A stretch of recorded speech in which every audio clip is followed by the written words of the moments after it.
Welcome to One Web Street, the website where you can learn about how to generate more qualified leads for your business and how to implement certain strategies and tactics to increase your business's digital presence. Today, I'm going to be talking about why your online presence is more than your business website.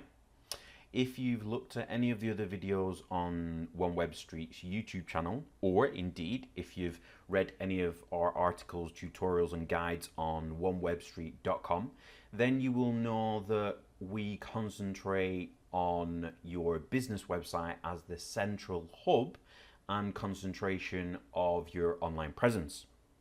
There's a reason for that. I'm not going to go into it in this video, but there's lots of other videos where I do concentrate and talk about it. In this video, I'm going to talk about different parts outside of your business website. So let's get into it. So your central hub is going to be your business website, but whilst it's at the center, that's not going to be everything that you're going to offer to people to come and read your story, read about you, communicate with you, share things together, because, you know, let's face it, that people buy from people. They don't really buy from a corporation or a certain brand. Even if you've got large brands, international brands, they're usually figureheaded by 5, 6, 7 or a handful of celebrities or people that are then associated with those brands, right? So it's about understanding that if we look at this image here, it's about understanding that there's lots of different inlets to generate talk, discussion, generate noise about your business, who you are, what your values are, and who you want to connect with. Because I said in a couple of videos that, you know, people, you're not going to be servicing everybody. You know, everybody isn't going to buy from you. It's going to be who's linked in with your customer avatar, your customer profile, whomever you're targeting. And it's then using the different channels. So some people will definitely use social media channels because that's popular at current time, and they're in a lot of cases they're quite profitable as well. So the amount of time, effort and money that you put in to establishing the foundations on social media channels where your target customers and potential clients are will come back to you. Maybe not in the first couple of weeks, couple of months, but after you've been doing it for posting there, sharing stories, interacting with people, then it's going to come back to you. And it'll come back to you quite a lot, just like anything else in the universe. So here I've mentioned different things like social media, video. Some people post on YouTube, some on other video sites. Podcasting, so audio versions of what you of information that you want to share with people.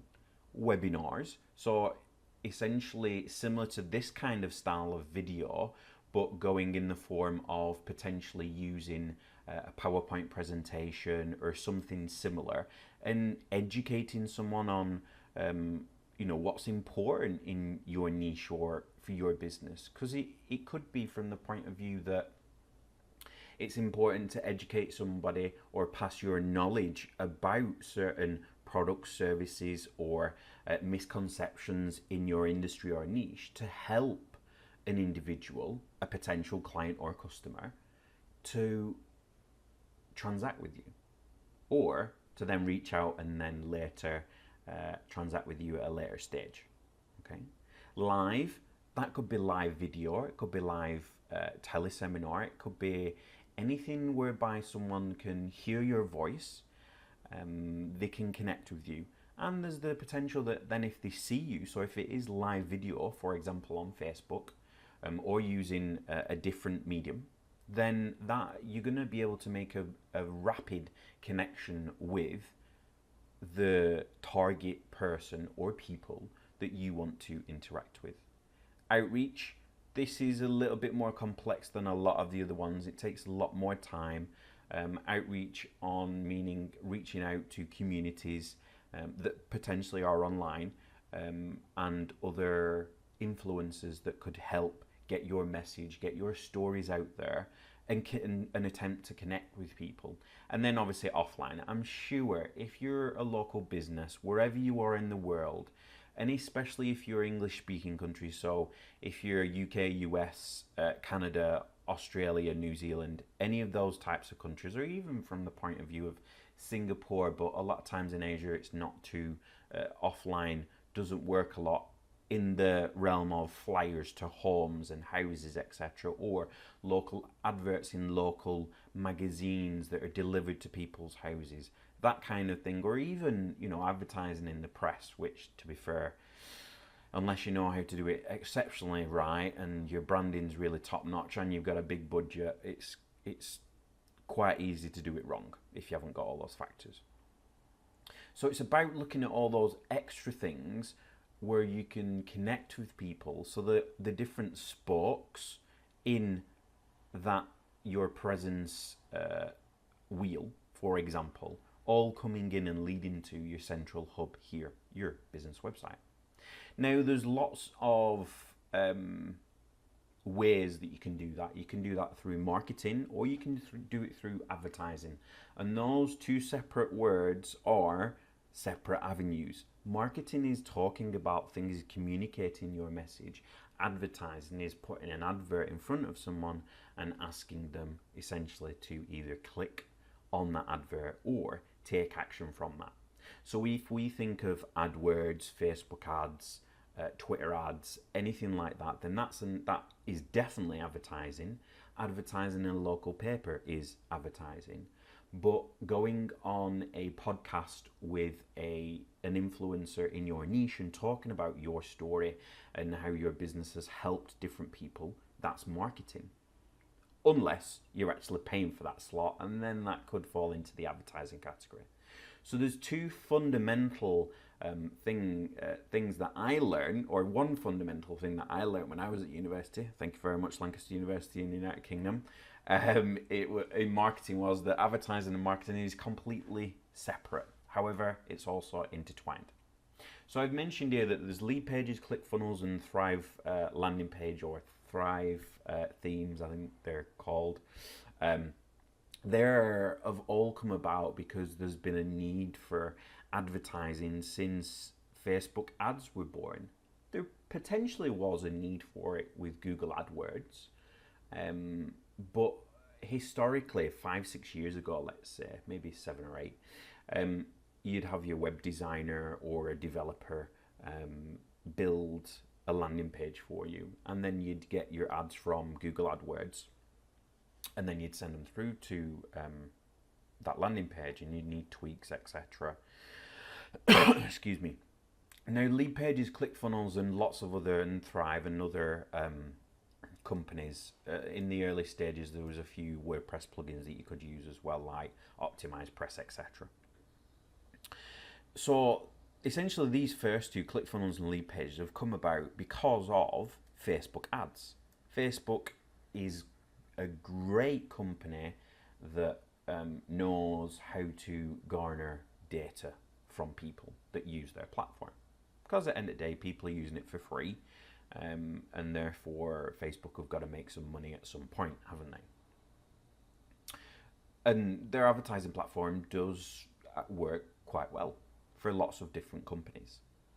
And that means that it's good for you because you can target people, you can actually get real engagement with people, and that's a part, or should be a part, of your online presence strategy. Now, I've mentioned here, over the last 18 months, 2 years, there's a lot more competition there that are advertising for trying to be the voice, or using distraction advertising to get people to click off from Facebook through to a landing page or get an offer. And they'll do that in lots of different ways. Maybe they'll do a video ad Maybe they'll join groups and advertise in there. Maybe they'll just do a general lead opt-in advertisement. I'm sure you've seen them if you've got a Facebook account, if you're logged in, etc. You might have even seen ads from your competition. So the reason why I'm concentrating on ads and Facebook is because it allows you to be in front of your target customer.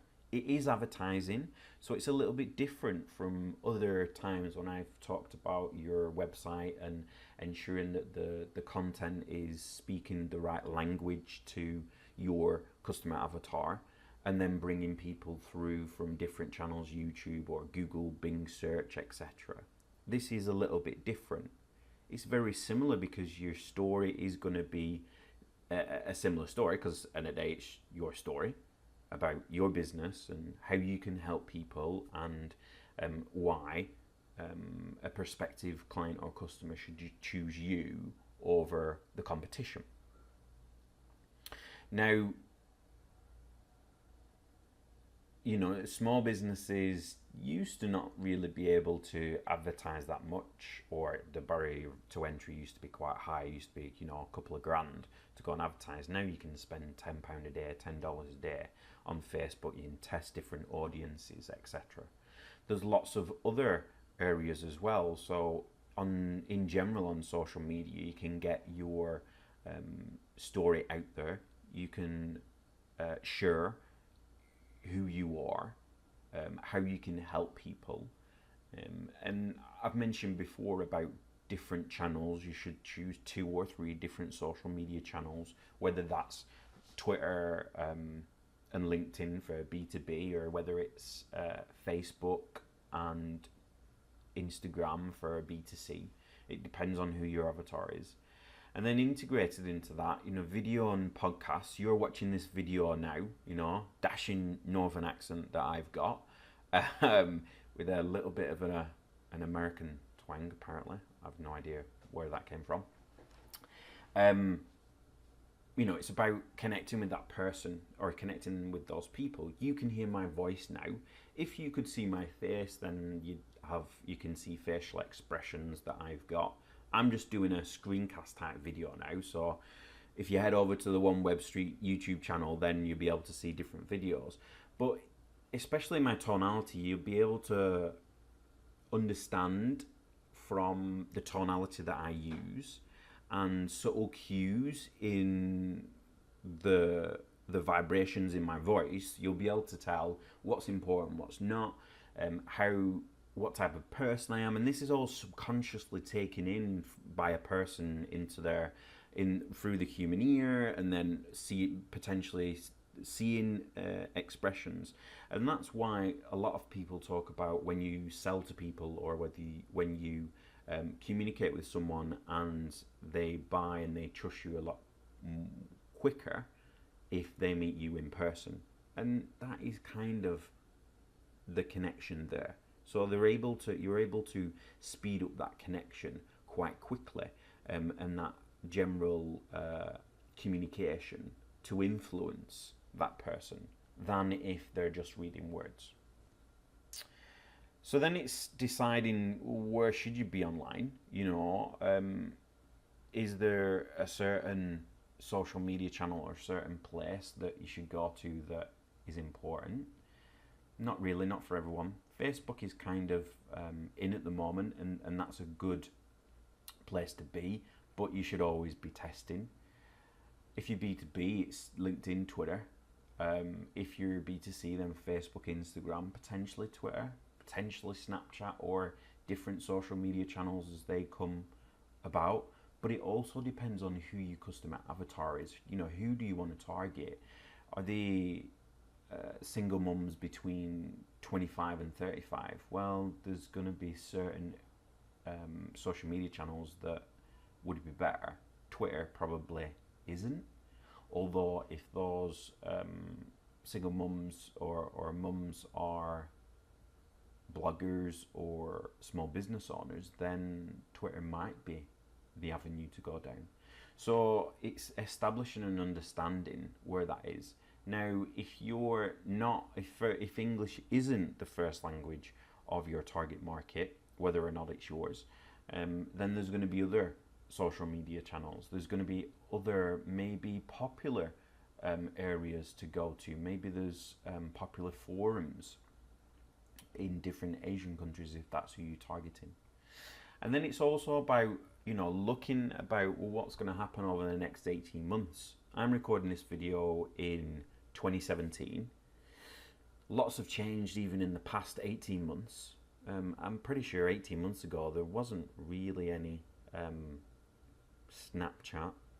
Musically didn't exist, I'm pretty confident, or it was extremely small. Snapchat did exist. It wasn't an in one as what it kind of is now. It was probably an up and coming one. Facebook's even moved quite rapidly over the past year, 18 months to probably 18 months, 2 years. Live video is coming to be quite big, but that's the good thing. So if you look at different social media channels that are adapting, pivoting, changing, then you can move with them a lot easier than if it's a large corporation with thousands of people on the team. You've probably got a team of less than 20, and whether or not you've been in business for a year or 30, you can pivot and change quite easily. It's just how it is that the person who makes the decision is either you or you and your business partner. So it's going to be a lot easier for you to change and adapt in the future, and that is an extremely good position to be in. And that's essentially it. Where else do you need to be online other than your business website? Well, it's wherever your target customer or potential client is going to be. I will talk in another video about how important Google search and SEO and motivation from the point of view of a client or a potential customer is, because that's a lot different than if you're on Facebook and you're trying to push somebody through. But I'll leave you with a thought here. People will forget what you said. People will forget what you did. But they'll never forget how you made them feel. So think about that when you're thinking about your customer avatar and how you will connect with somebody. Share your story, hear theirs, and then create a story together. That's it. I'm Nick, onewebstreet.com. Head over to our YouTube channel, which will be One Web Street. Just search for it on YouTube. There's lots of different videos on there. If you're on the website, onewebstreet.com, then take a look through our blog, which can be, it's at the top just here. If you want to get in touch with myself or Nathan or both of us, click on the contact page over here on the right, and we'll look forward to sharing stories with you too.